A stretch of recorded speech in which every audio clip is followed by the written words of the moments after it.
Restoring a vintage car could be a seriously fulfilling experience, or a soul-sucking nightmare from which there is no escape. It all depends on your approach. So let's look at the phases of restoring a classic vehicle along with a lot of weird facts on today's episode of 5 Weird Things. Welcome to the channel. First, like, subscribe, share the channel. I have been mainly unpaid help on restoration projects in my life, never the owner. But you develop a deep appreciation for your dad when you see how well thought out everything was. Now that is. Back then, it was hot, sweaty work that you hated. What's your restoration story? Do you have one? Put it down in the comments. All right, let's get into it. First, the things we all need to know. I decided this would be about amateur restorations because yes, there is an entire industry of businesses that will charge you a serious fortune, but restore your car to original or resto-modded into something unbelievable. Besides, businesses will use more reason and common sense. Amateur is going to be more fun. You might look at an old wreck and the pro is going to see a money pit that would only lose him a customer in the long run. You'll see that pipe dream. Amateur car restoration is a popular hobby, though precise statistics on the number of vehicles restored annually by enthusiasts, it's limited because it's not reported. However, various online communities and forums indicate that thousands of do-it-yourself restorations occur each year. For instance, discussions on Reddit's r/projectcar and r/classiccars suggest a vibrant community of hobbyists undertaking restoration projects, with many sharing their experiences and challenges. Now, the budget for amateur restorations varies widely based on vehicle condition, extent of the work, and the resources available to the restorer. On average, enthusiasts report spending between $5,000 to as high as $50,000 on a comprehensive restoration, especially when they perform much of the work themselves. For example, one restorer mentioned spending $3,000 on a Subaru project, while another noted $12,000 on a different project, highlighting the variability in the costs. It's important to note that while amateur restorations can be cost-effective, they require significant time, skill, and patience. Restorers often emphasize the value of starting with a solid, rust-free base vehicle to minimize unforeseen expenses and challenges. In summary, while exact numbers are elusive, amateur classic car restorations remains a beloved and accessible pursuit for many automotive enthusiasts, with budgets varying based on individual circumstances and project scopes. Everybody got that? Good. Weird thing number 5, discovery and planning. Now, the discovery and planning phase is where the vintage car restoration dreams they're either born or wisely aborted. It starts with finding the right car. You look for solid bones, a straight frame, minimal rust, and decent panel alignment. Surface rust is manageable. Structural rot is a wallet-devouring monster. Check for a clean title, matching VINs, and, if originality matters, numbers matching engine and transmission. Popular models are Mustangs, Camaros, and Chargers have excellent aftermarket support, which can make sourcing parts much easier and cheaper. Now, you want to avoid cars that are almost restored. This usually means that somebody else got frustrated and they dumped a money pit. Also, be cautious with overly modified cars. Undoing bad custom work is often harder than starting from stock. This is also the time to plan your budget and your scope. Are you aiming for factory-correct restoration, resto-mod, or just a dependable cruiser? Research parts availability, restoration guides, and labor needs if outsourcing the work. Now, the weird thing about this phase, it's not uncommon to find strange things inside project cars, old tools, rodent condos, or even forgotten time capsules. One restorer famously found a prosthetic leg wedged in the back of a trunk of a '63 Impala. Discovery isn't just about the car, it's about choosing a project that won't choose your sanity as its first victim. Weird thing number 4, disassembly. The disassembly phase of restoring a vintage car is where things get messy and oddly exciting.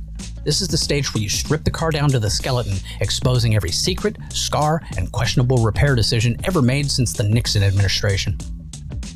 Start by photographing everything. Wiring, bracket placement, hose routing. These photos will be your best friend months later during reassembly. Bag and label every bolt and part. Future you doesn't remember what random bracket near engine probably important means. Watch for signs of hidden damage, rust under the trim, shoddy welds, or structural cracks. Pay close attention to the floor pans, frame rails, and rocker panels. These are common rust traps. Be careful when removing delicate or rare parts. If you break something that's not reproduced anymore, you could be stuck scouring swap meets for months. Avoid the temptation to rush or toss parts you think you might not need. Even broken pieces can serve as templates or be refurbished. One weird thing about this phase, one restorer found a squirrel skeleton perfectly preserved inside the dashboard insulation. It had clearly been a long-term resident, possibly the original electrical gremlin. Disassembly is not demolition, it's organized chaos. Handle it right and your project will be set up for a smooth, frustration-free rebuild. Weird thing number 3, restoration and fabrication.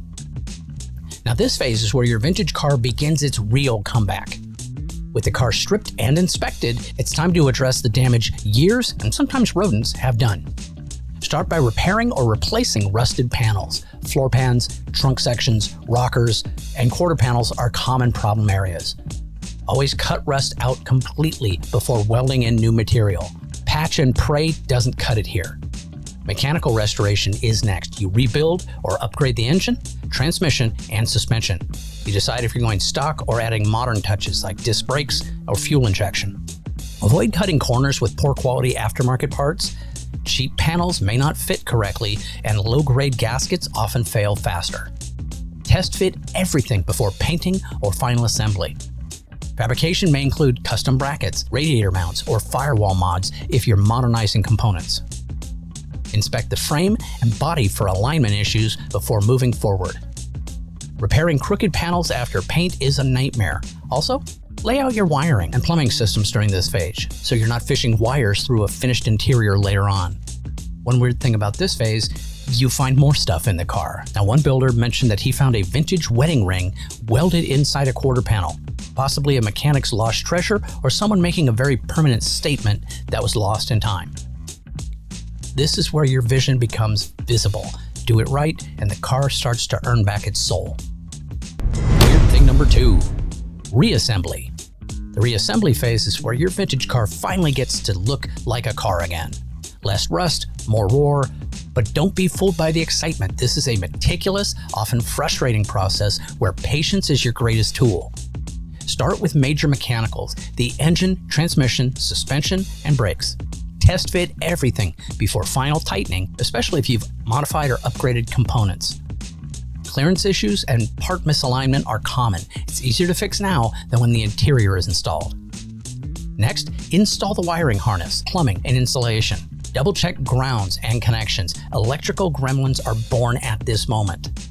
Move on to the body panels and trim, checking for consistent panel gaps and smooth operation of doors, hood, and trunk. Avoid rushing during this phase. Scratched paint, forgotten bolts, or cross-threaded fasteners can undo weeks of work in just minutes. Interior installation should come last. Seats, carpet, headliner, and dashboard pieces should all be handled with care. Reference your photos and notes from the disassembly phase. They're gold. Weird thing. Once again, a restorer discovered a mummified frog in the heater core box, perfectly preserved like some sort of amphibious time traveler. Reassembly isn't just putting parts back, it's the payoff. Done right, it's where your vintage dream becomes a roadworthy reality. And finally, weird thing number 1, tuning. The tuning and testing phase is the final and often most nerve-wracking step in restoring your vintage car. After months of work, this is where you bring your masterpiece to life and ensure that it runs smoothly. Start with basic checks: fluids, oil, coolant, brake fluid, fuel lines, and electrical connections. When you fire the engine for the first time, listen carefully for unusual noises like knocking, ticking, or hissing. Each could indicate leaks, timing issues, or loose components. Adjust the ignition timing, carburetor settings, and idle speeds to achieve smooth running and proper fuel mixture. If your car has a carburetor, expect it to tweak it a few times to avoid running too rich or too lean. This can cause overheating or poor performance. Check for vacuum leaks and ensure that the exhaust system is properly sealed. Next, test brakes, steering, and suspension at low speeds to confirm safety and handling. Watch for pulling, noises, or vibration, and address the issues promptly. Don't put them off. Avoid rushing during this phase. Even minor problems ignored can cause major failures later. Weird thing, some restorers report ghost noises, creaks and rattles caused by either new bushings or installations. Sometimes these are mistaken for electrical faults. Now, done carefully, tuning and testing turns your project from a garage statue into a reliable, thrilling daily driver ready to hit the road. Well, that's it for today's episode. I hope you enjoyed it enough to either start that project finally or get rid of that old piece of shit before it ruins your marriage. Do me a favor, watch more of my videos. Take care, have yourself a great day.